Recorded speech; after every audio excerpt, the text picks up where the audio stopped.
Hare Krishna. So, reading from Srimad Bhagavatam, Canto First, Chapter 8, Verse number 18. So, from here, Kunti Maharani's prayers are starting.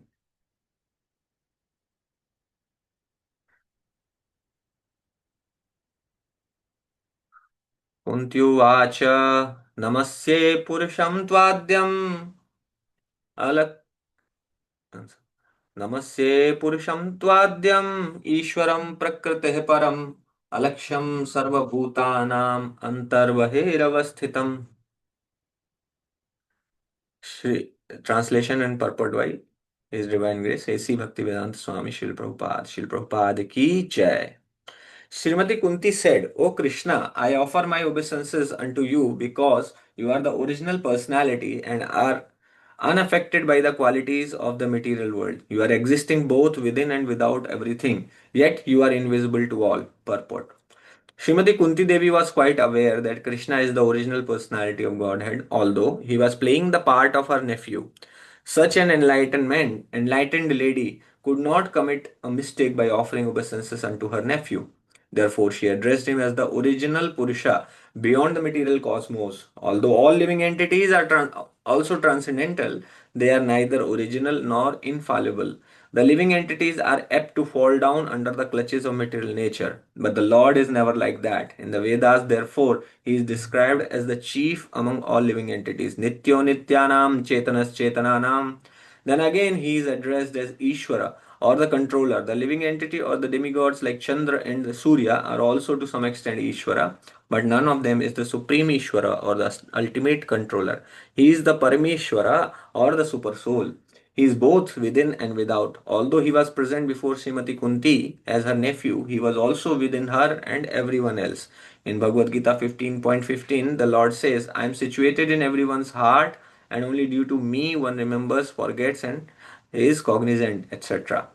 Through all the Vedas, I am to be known because I am the compiler of the Vedas and I am the teacher of the Vedanta. Queen Kunti affirms that the Lord, although born within and without all living beings, is still invisible. The Lord is, so to speak, a puzzle for the common man. Queen Kunti experienced personally that Lord Krishna was present before her, yet he entered within the womb of Uttara to save her embryo from the attack of Ashwathama's Brahmastra. Kunti herself was puzzled about whether Sri Krishna is all pervasive or localized. In fact, he is both, but he reserves the right of not being exposed to persons who are not surrendered souls. This checking curtain is called the Maya energy of the Supreme Lord and it controls the limited vision of the rebellious soul. It is explained as follows. तो यहाँ जो कुंती महारानी हैं उनकी प्रार्थनाएं ये बहुत महत्वपूर्ण प्रार्थनाएं हैं। भक्त इनको याद कर सकता है ताकि जीवन में इन प्रार्थनाओं को एक्चुअली दोहराना चाहिए, क्योंकि हमारे आचार्य जो भी प्रार्थनाएं करते हैं वे प्रार्थनाएं बहुत पावरफुल होती हैं, पोटेंट होती हैं, क्योंकि वो एक शुद्ध भक्त के हृदय से निकली होती हैं। यद्यपि कुंती महारानी की प्रार्थनाओं को दोहराना थोड़ा कठिन है, क्योंकि आप अभी आगे देखेंगे कि कुंती महारानी किस प्रकार की प्रार्थना करती हैं। यहाँ पर उन्होंने भगवान का ग्लोरिफिकेशन किया और वो भगवान को प्रणाम कर रही हैं। तो क्या कुंती महारानी जो एक्चुअली भगवान देखा जाए तो उनके क्या हुए, उनके वो पिता की बहन है यानी वो बुआ है, तो उनके भतीजे हुए। तो भगवान भतीजे हैं इस संसार के नियमों के अनुसार, लेकिन कुंती महारानी जानती हैं तो भतीजे को कोई प्रणाम नहीं करता। तो यहाँ कुंती महारानी उनको प्रणाम कर रही हैं, अर्थात कुंती महारानी जानती हैं कि ये यद्यपि ऐसा दिखाई दे रहा है कि वो मेरे भतीजे हैं, बट वो आदि पुरुष हैं। जहां से सब बिगिनिंग हुई है, जहां से सृष्टि की शुरुआत हुई है, वो भगवान कृष्ण हैं और ईश्वर हैं। ईश्वर का मतलब होता है कंट्रोलर। कंट्रोलर हम सभी हैं, हम सभी भी छोटे छोटे कंट्रोलर्स हैं, है ना। हम भी अपने जीवन में चीजें कंट्रोल करते हैं, अपने शरीर में कुछ कंट्रोल करते हैं, अपने परिवार में कुछ कंट्रोल करते हैं, लेकिन परमेश्वर, परमेश्वर तो हम नहीं कह सकते। ईश्वरम प्रकृति है परम, मतलब जो प्रकृति के परम ईश्वर, जो पूरे संसार मटेरियल नेचर को कंट्रोल करते हैं, वो ईश्वर हैं। अलक्ष्यम सर्वभूतानम, अलक्ष्यम मतलब भगवान को प्राप्त नहीं किया जा सकता, ऐसे हैं। अलक्षम का अर्थ यहां बताया गया द इनविजिबल। उनको उनको देख लक्ष्य जो अक्ष एक शब्द है, अक्ष शब्द निकला है जिनको आंखों से निकला है। तो अलक्ष्यम जिनको आंखों से नहीं देखा जा सकता, तो भगवान अदृश्य हैं। और सर्वभूतानाम अंतर अवस्थितम, यानी सभी भूतात्माओं के, सभी जीवों के अंदर भी स्थित हैं और बाहर भी स्थित हैं। तो ये भगवान की, भगवान कहते हैं ना, जन्म कर्म च मे दिव्यम एवं यो वेत्ति तत्वतः त्यक्त्वा देहम पुनर्जन्म नैति मामेति सुअर्जना, कि जो मेरे जन्म और कर्म की दिव्य गतिविधियों को जानता है वह पुनः जन्म नहीं लेता इस देह को त्यागने के बाद। तो यहाँ पर क्या जानना है, वास्तव में यही जानना है कि भगवान अंदर भी स्थित है, बाहर भी स्थित है। भगवान ईश्वर है, परम ईश्वर है, और भगवान आदि पुरुष हैं, भगवान दिखाई नहीं देते। तो भक्त आप देखेंगे पूरे शास्त्र में इसी प्रकार से भगवान के अस्तित्व के बारे में किस प्रकार से चर्चा की गई है। भगवान के गुण बताए गए हैं, भगवान के गतिविधियां बताई गई हैं, भगवान के भाव बताए गए हैं, भगवान कैसे प्रेम करते हैं जीवात्माओं को ये बताया गया है। तो वास्तव में जब एक भक्त ये सब जानने लगता है, वही होता है कि जन्म करे वेत्ति तत्वतः, तत्व से जानना भगवान को, उसी को ही कहते हैं। तो ये सब भगवान जो शास्त्र हैं वो इसी प्रकार से अपने ज्ञान को और शार्प करने के लिए है कि भगवान कौन है। तो ये मुझे ध्यान रहना चाहिए, नित्यो नित्यानाम चेतनस चेतना नाम, वो चीफ है सभी, सभी जीवात्माओं में सबसे सर्वश्रेष्ठ हैं। और भगवान यहाँ पर कुंती महारानी भी कंफ्यूज है कि भगवान अंदर है या बाहर है, इसीलिए अंदर बाहर दोनों ही जगह है भगवान। सो भगवान किसको अपने आप को प्रकट उन्हीं लोगों को करते हैं जो भगवान के शुद्ध भक्त बन जाते हैं। यस, तो ये नेक्स्ट श्लोक भी बहुत इंपॉर्टेंट है। सिद्धा प्रभु। माया माया जगनीच्छान्नम आज्ञा अधोक्षम अव्ययम न लक्ष्य मूढ़ दृश्य नटो नाट्यो धरो जाथा। Translation: being beyond being beyond the range of limited sense of perception, you are the eternal, irreproachable factor covered by the curtain of the deluding energy. You are the invisible to the foolish observer, exactly as an actor dressed as a player is not recognized. Purport: In Bhagavad Gita, Lord Krishna affirms that less intelligent person mistake him to be ordinary man like us, and thus they are derided him. The same is confirmed herein by Queen Kunti. The less intelligent person are those who rebel against the authority of Lord. Such persons are known as Asura. The Asuras cannot recognize the Lord authority when the Lord Himself appears amongst us as a Rama, Narsimha, Varaha, or in his original form of Krishna. He performs many wonderful acts which are humanly impossible, as we shall find in the 10th canto of the great literature. Lord Krishna exhibited his humanly impossible activities, even even from the days of his lying on the lap of his mother.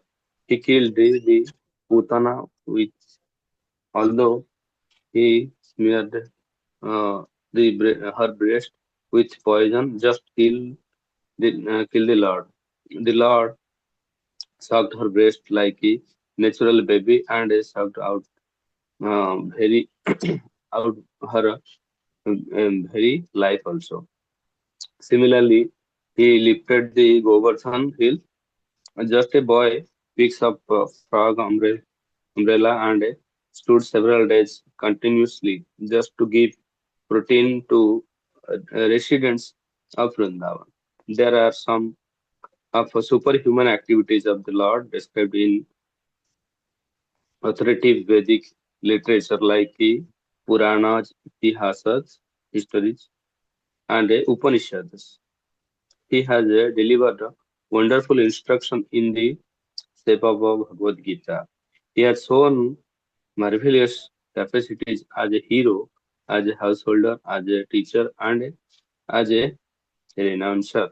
He is accepted as a supreme personality of Godhead by such authorities personalities as Vyasa, Devala, Ashita, Narada, Madhava, Shankara, Ramanujacharya, Sri Chaitanya Mahaprabhu, Jiva Goswami, Vishwanath Chakravarti Thakur, Bhakti, Bhakti Siddhanta Saraswati, and all the other authorities of the line. He himself has declared as a much in many places of the authorities of literature, and yet there is a class of men with demonistic mentality who are always reluctant to accept the Lord as a supreme absolute truth. This is partially due partially due to their poor fond of knowledge and partially due to their stubborn obstinacy, which result from various misdeeds in the past and present. Such person could not recognize Lord Krishna even when he present before. Then another difficulty is that those who depends more on their imperfect senses cannot realize him as a supreme Lord. Such person like the modern scientists, they want to know everything by their experimental knowledge, but it is not possible to know the Supreme Lord by imperfect experimental knowledge. He is described here in Adhukshaja or beyond range of the experimental knowledge. All our senses are imperfect. We claim to observe everything and anything, but we must admit that we can observe things under certain material condition only, which are also beyond our control. The Lord is beyond the observation of senses perception. Queen Kunti accepts the this deficiency of the conditional soul, especially of the women class who are less intelligent. For less intelligent men, there must be such things as temples, mosque, church, so that they are begin to recognize the authority of Lord and hear about him from authorities in such a holy places. For less intelligent man, this beginning of spiritual life is essential and only foolish men that see and establishment such places of worship, which are required to raise the standard of spiritual attributes for the mass of the people. For less intelligent persons, bowing down before the authority of the Lord as a generally done the temples, mosque, church is as beneficial as it is for the advanced devotee mediate upon him by active service. Hare Yeah, Krishna. so this is very long purport actually. तो ये माया जवनिका आच्छन्नम अज्ञाधोक्षजम अव्ययम, तो भगवान के यहाँ पर अलग अलग गुण बताए गए हैं।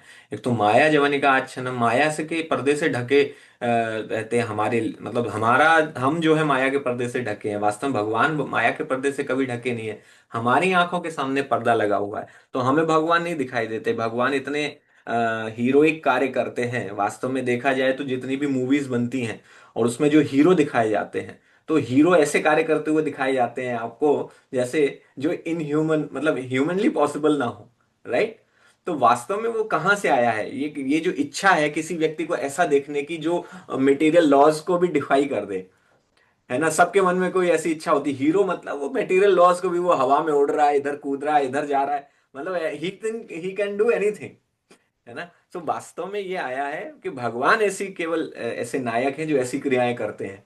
भगवान ऐसे नायक हैं जो सारे मटेरियल लॉस को वो धता बता देते हैं, वो अपने हिसाब से पूरा संसार चलाते हैं। तो भगवान को ही हम एक्चुअली नायक के रूप में भगवान को ही देखना चाहते हैं, वही परफेक्ट है। Everybody else is imperfect, but हमारे सामने माया का पर्दा चढ़ा हुआ है। तो इसलिए माया, हमारे कहते हैं कि माया हमें ढकती है और उस ढके हुए पर्दे को फिर एक और पर्दे से ढक देती है। तो माया इतनी स्ट्रांगली हमारे ऊपर कवर, हमें कवर करती है।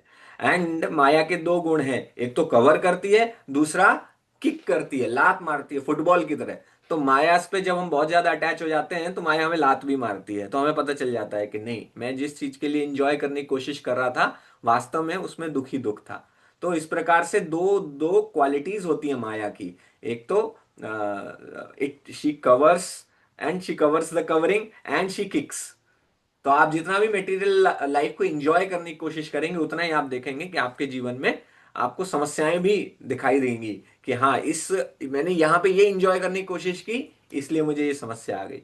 सो मटेरियल वर्ल्ड में इंजॉयमेंट, वो मटेरियल तरीके से जो इंजॉयमेंट हम करना चाहते हैं वो अल्टीमेटली हमारे बंधन का कारण बनता है, बॉन्डेज का कारण बनता है। तो भगवान ने यहाँ, भगवान कोई भगवान साधना करके भगवान नहीं बन गए। ऐसा नहीं है कि मैं और आप साधना करेंगे और एक दिन भगवान बन जाएंगे और हम जो है अपने इस माया रूपी शरीर से बाहर निकल जाएंगे और हम भगवत पद को प्राप्त कर लें। भगवत कोई पद नहीं, भगवान कोई पद नहीं है। भगवत पद का मतलब होता है भगवान के चरणों में स्थान पाना।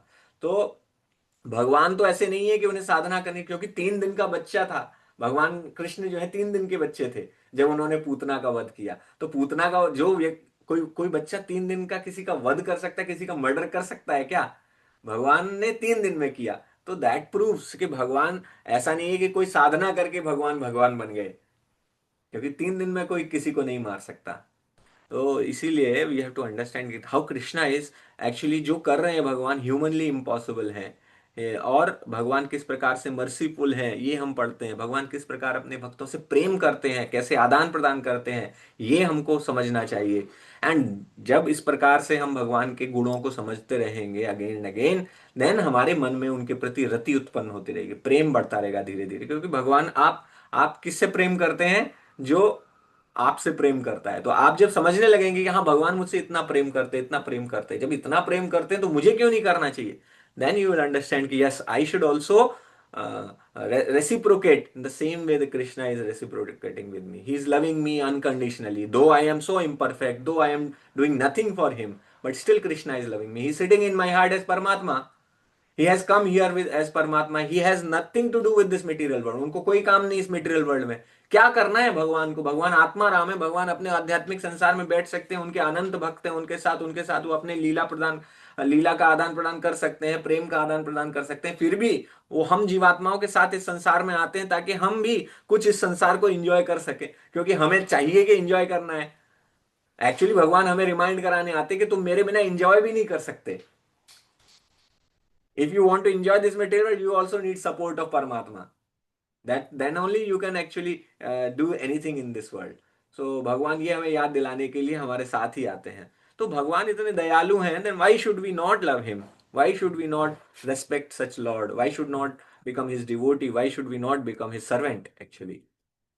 तो ऑल दीज आचार्यास, भगवान कृष्ण ही परम सत्य हैं। ये सभी जगह शास्त्रों में आप देखेंगे, सब जगह ये आया हुआ है।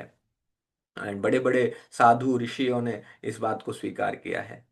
तो कुंती महारानी यहाँ एक एक करके बहुत सुंदर प्रार्थनाएं कर रही हैं। इसको थोड़ा सा और ध्यान से, जैसे नटो नाट्य धरो यथा, यहाँ कुंती महारानी कह रही है कि कोई नहीं पहचान पाता, जिस प्रकार जब कोई ड्रामा आर्टिस्ट होता है वो अपनी ड्रेस बदल के आ जाता है तो वास्तव में पहचान ही नहीं पाता व्यक्ति उस व्यक्ति। अरे एक बार मैं ये यमराज बना था, तो माधव छोटा था, तो यमराज में जाके उसको दिखा, जैसे ही मुझे देखा यमराज, मैंने ऐसे सींग लगे हुए, वो रोने लगा, वो पहचान ही नहीं पाया कि उसके पापा हैं।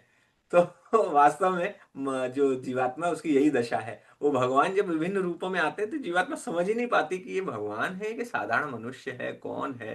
तो ये भगवान की ये माया रहती है।